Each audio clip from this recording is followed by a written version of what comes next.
My fiancée got pregnant by my brother and my family supported him. A couple of years later, they came to me.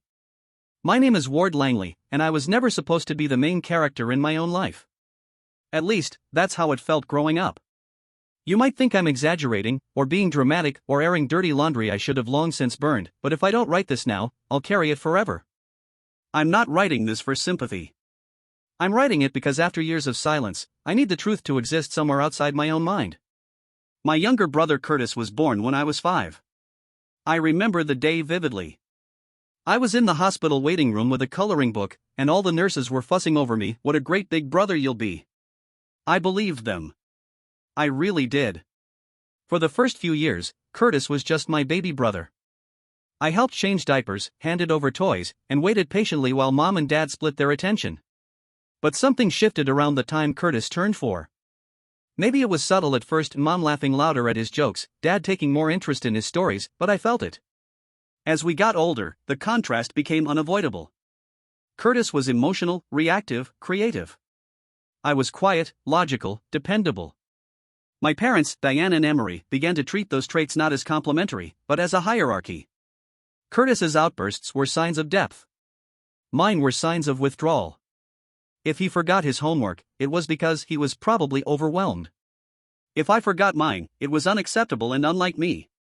By middle school, I'd learned not to expect praise. I'd hand in report cards full of A's and get a good job, Ward, while Curtis got B-minuses and balloons.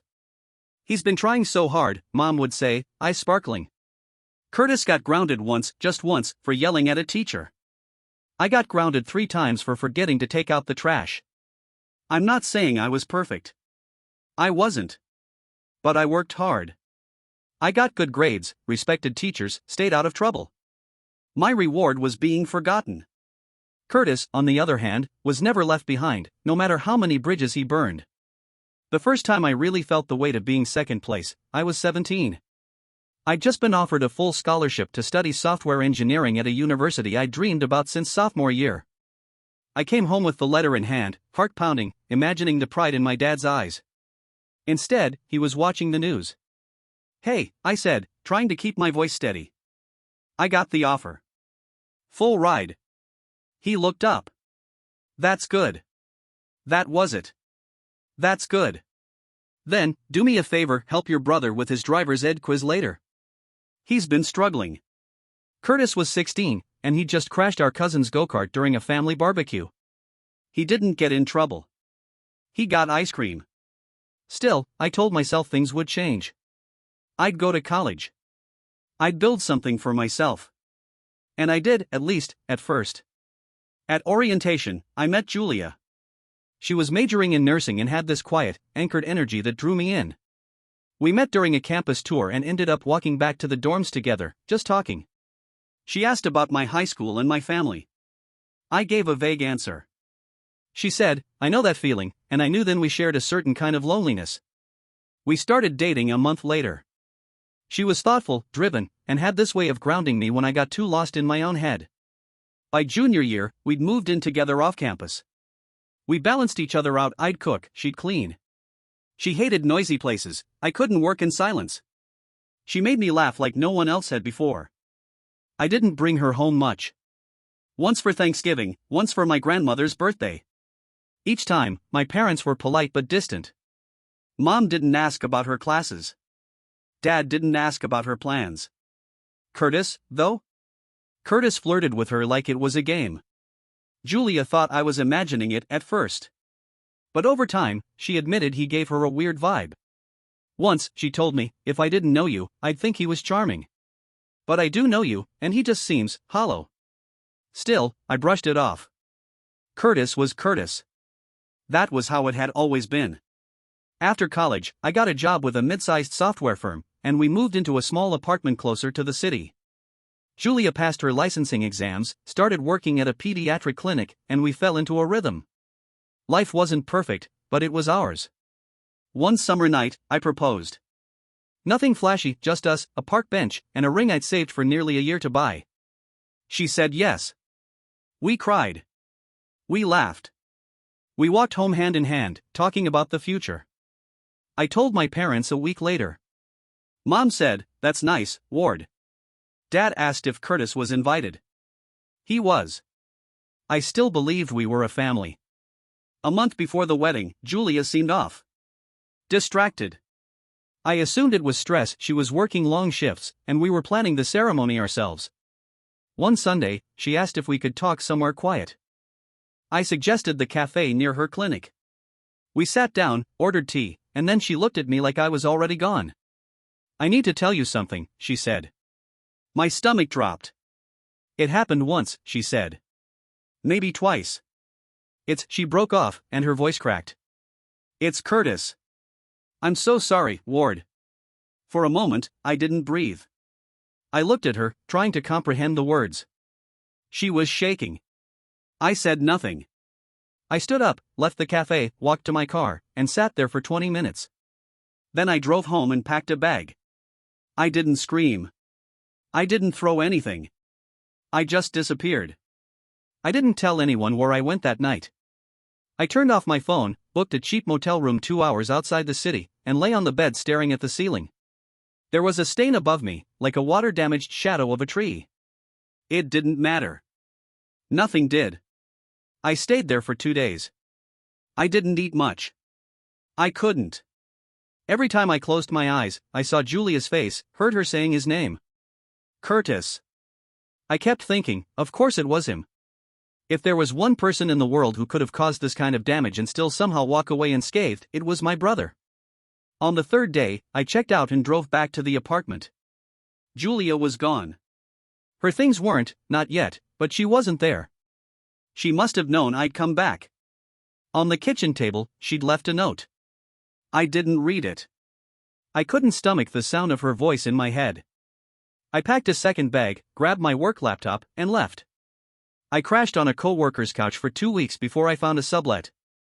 I never answered Julia's calls or texts. Eventually, they stopped. I didn't speak to my parents. I didn't tell them what happened. I didn't ask Curtis for an explanation. Deep down, I already knew there wouldn't be one. Instead, I drowned myself in work. I started arriving early, staying late. I took on projects no one else wanted. I volunteered to rewrite back-end systems and fix legacy bugs that hadn't been touched in years. I lost weight. My boss praised my hustle. But I wasn't hustling. I was hiding. Even during the worst of it, I never considered quitting my job. Coding was the only thing in my life that behaved predictably. It had rules. Logic. Results. The rest of my world was built on shifting sand. A few months passed, and my birthday came and went without a word from my family. I didn't care. Not anymore. That day, I went to the office as usual, ordered takeout, and sat alone on the rooftop terrace until the sun went down. I wasn't sad, exactly. I just felt erased. About 6 months after I left Julia, I received an email from Aunt Lenora, my dad's sister. We weren't close, but she was always kind to me at family gatherings. She wrote, "I don't know what happened, but I heard from your mom that you and Julia aren't together anymore. I just wanted to say I'm thinking of you. You're not alone." I stared at the screen for a while. Then I replied, "Thanks. That means a lot." Aunt Lenora became my only point of contact. She never pried, never asked questions I wasn't ready to answer. Every few weeks, she'd send a short update. "Your mom's been calling Julia. I don't think she understands how bad it was. Curtis has moved back in with them. Says he needs time to recenter. Your dad's been having blood pressure issues. Nothing major, but he won't admit he's stressed." I never responded to those updates. I read them, though. Always. One evening, I got home late from work and checked my inbox to find, "Curtis is starting a podcast now. Your parents gave him money for equipment. He says he's trying to find his voice." I laughed, bitter and alone. Of course they did. Of course Curtis was finding himself while I was scraping together therapy sessions I couldn't afford just to feel normal again. Still, I kept building. I got a promotion, lead engineer. Then a small raise. I moved into a better apartment. I reconnected with a few old college friends. I started jogging, eating better, even tried a photography class. Slowly, life took shape again. But the wound was still there. One night, about 2 years after I walked away from everything, Aunt Lenora called. She rarely called. I picked up on the second ring. "It's your dad," she said. "He's in the hospital. Heart arrhythmia. He'll be okay, but it shook your mom up." I sat on my couch, holding the phone to my ear, waiting to feel something. "Thanks for letting me know," I said. "She misses you, Ward," Lenora added. "She doesn't say it out loud, but I can tell." "I'm sure she does," I said. There was a pause. "She says she doesn't understand what happened." I felt something then, not sadness, not pity. Just fatigue. "She understands. She just doesn't want to admit it." Lenora sighed. "Do you want me to stop telling you these things?" "No," I said. "I'd rather know than not." "Okay," she said. "I'll keep it short." We hung up. That night, I dreamed of my old bedroom, the posters, the bookshelves, the model rockets I used to build. In the dream, I was 13 again, trying to finish homework while Curtis ran in circles with a plastic sword. My mom walked in, looked at the mess, and said, "Ward, why are you so tense all the time?" Even my subconscious couldn't forgive her. I kept moving forward. The startup took off. We got acquired by a larger firm. My equity was modest, but enough. I used part of it to finally see a therapist weekly. She was patient, firm, and didn't try to fix me. Just listened. Helped me sort through what had happened, not just the betrayal, but the years leading up to it. "Why do you think your parents always favored him?" she asked once. I thought about it. Because I didn't need them as much. Or maybe, because I didn't ask. "Do you wish you had?" I looked out the window. No. I just wish they noticed anyway. Therapy helped more than I expected. It didn't erase the past, but it loosened its grip. I started to sleep better. I stopped flinching at the sound of Curtis's name. I even went on a few dates, not serious, not rushed, just quiet attempts to rejoin the world. Still, I never spoke to my parents. Never unblocked their numbers. Aunt Lenora remained the only thread connecting me to them. About a year after Dad's hospital visit, she emailed me a photo. It was a shot of Curtis, standing in my parents' living room, wearing a headset and speaking into a microphone. He's still at home. Still podcasting. Your mom made chili that night. He called it a creative recharge dinner. I stared at the image. Nothing in it had changed. Same couch. Same faded rug. Same bookshelf filled with books no one read anymore. And there was Curtis, still center stage. The next message came weeks later. Your parents co-signed a loan for him. Said he wanted to start a small online coaching business. Confidence and wellness or something like that. He promised it would be different this time. It failed in less than 4 months. Lenora told me they were now making minimum payments on a 5-figure balance. Dad started selling old tools. Mom picked up substitute teaching jobs. Curtis said he needed a reset retreat and disappeared to a cabin in Vermont for a weekend. I didn't know whether to laugh or cry. Mostly, I just stared at the wall. At work, we launched our third product, an intuitive security dashboard for small nonprofits. It was clean, efficient, and well received. I traveled to present it at a conference. At dinner that night, a colleague asked, "So, what does your family think of all this success?" I smiled politely. They don't know. I went home alone that night and looked through my old digital photos. Most were of parks, food, forgotten vacation spots. But I found one from 10 years earlier, my college graduation. I was in a cap and gown. Julia had taken the photo. I was smiling. Behind me, in the distance, stood Curtis, grinning into the camera, wearing my cap like a joke. I deleted it. Months passed. The seasons turned. I stopped waiting for apologies that would never come. Then, out of nowhere, I received a message. Not from Curtis. From my mother. The email subject line was blank. The body read, "Hi, Ward. I know we haven't spoken. I understand why. But we're struggling. Your father's health isn't good. Curtis is trying. But things are hard. I thought you should know. Love, Mom." I closed the laptop. I didn't reply. I didn't delete it either. 2 weeks later, Aunt Lenora called. She reached out, didn't she? Yeah, I said. She's not handling it well. Your dad's on oxygen now. She's trying to hold it all together. Curtis, well. You know. I do, I said. Ward, I'm not asking you to do anything. I just thought you should know. That's all. I appreciate that, I said. But later that night, I paced my apartment. I poured a drink. I sat down. And I wrote back. To Mom. Subject, no subject. I'm sorry to hear about Dad. I truly am. But you need to understand something. When you needed to choose between your sons, you chose. Again and again. Now you're asking me to come back. But there's no place for me there. You never made one. I hope you find peace. I really do. But I can't be the one to give it to you. I never got a reply. Aunt Lenora continued sending updates. Shorter now. Curtis tried another job. Lasted a month. Said it wasn't aligned with his values. Your mom's trying to refinance. Doesn't look good. Your dad's not speaking much. Just sits by the window most days. Every message chipped away at whatever wall I had left. But I held firm.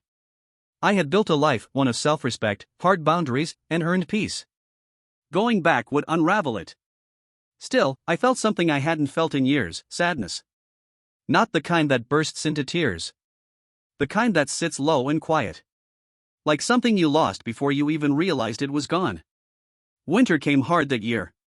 The city turned gray, brittle, and quiet. I worked from home more often, stayed in, cooked meals from scratch, read old books I'd never had time for. I tried to stay grounded. Productive. Focused.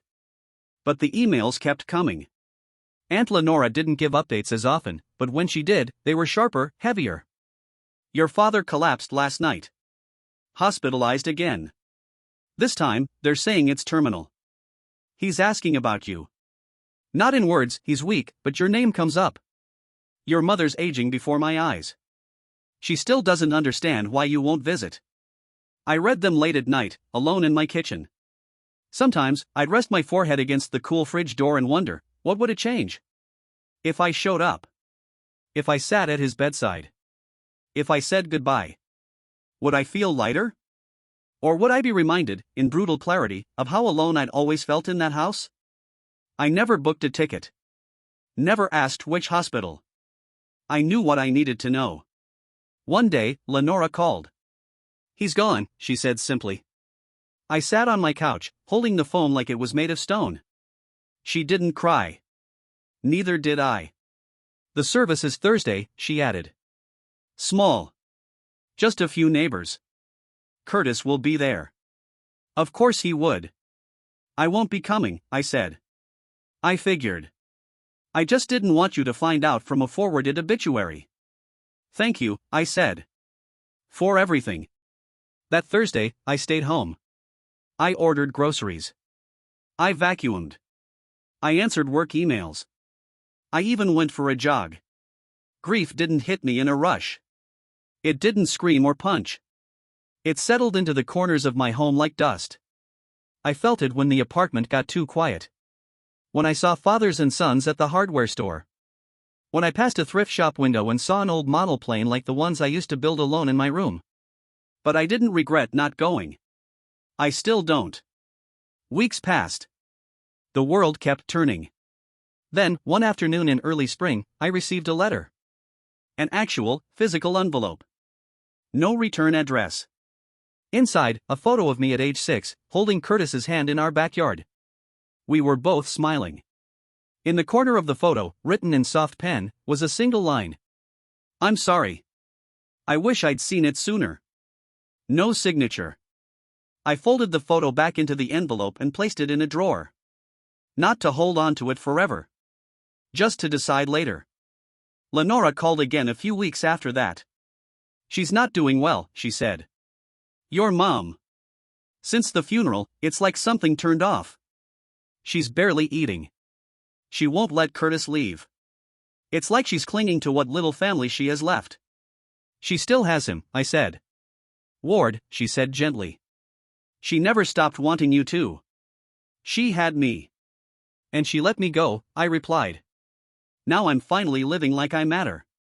I know, Lenora said. And I'm proud of you for that. We didn't talk long after that. But something in me changed. I started revisiting old memories, not the loud, painful ones, but the quiet, neglected ones. My mom singing to herself while folding laundry. My dad sneaking me gum after dinner. Curtis as a toddler, clutching my sleeve at the zoo. There had been love, once. Just not enough of it for me. That realization made everything both easier and harder. I didn't forgive them, not in the storybook way. But I forgave myself for walking away. For needing space. For choosing peace.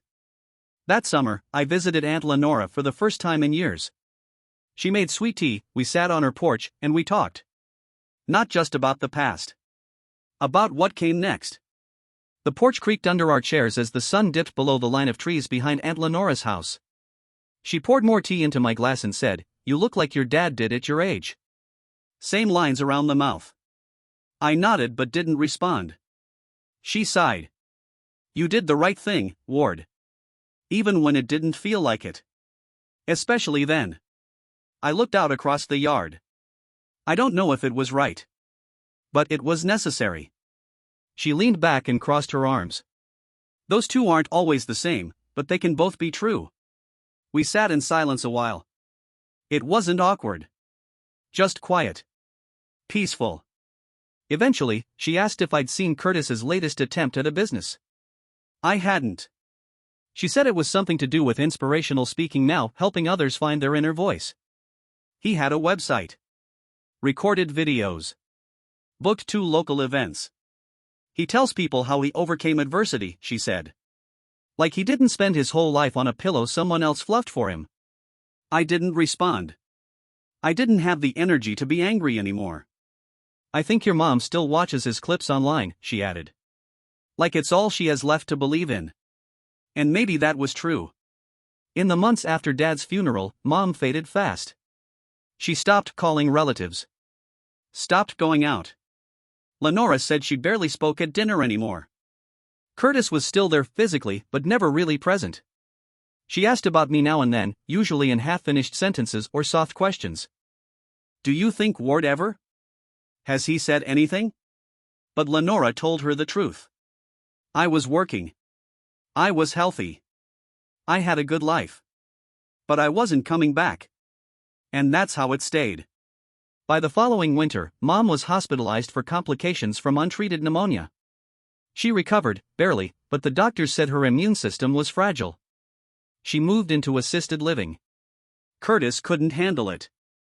He visited once a week, then stopped altogether. Lenora called me again.